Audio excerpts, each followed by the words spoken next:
Self-travelers, 10 commandments, off-road, safety from travelers 24 source. Number 1. Thou shalt not gaze at the phone.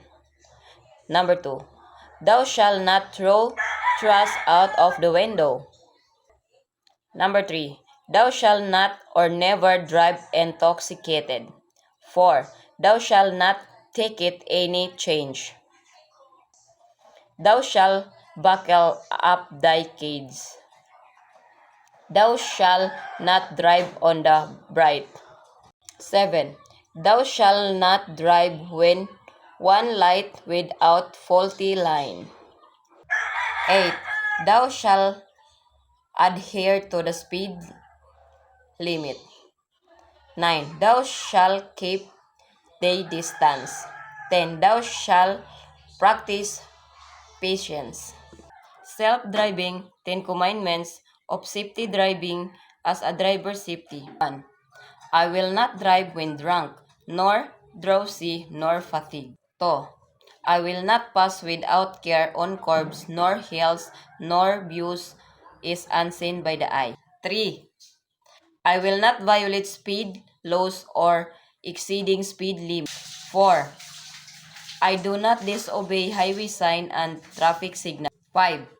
I do not make a twist without signaling my intention.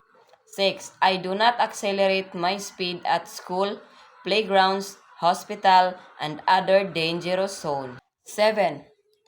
I will be careless when crossing at intersection.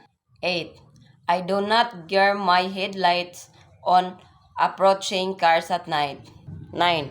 I will slow down when twilight comes and unsafe road conditions are before me. 10.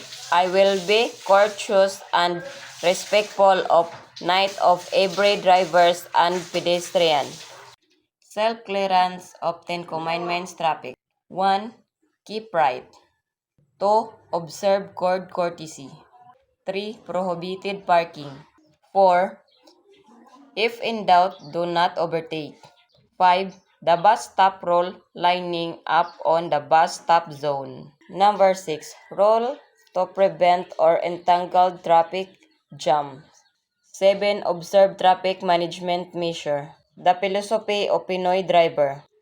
First come, first serve vehicles. Number 9. On pedestrian. 10. Remember the international during safety reminders.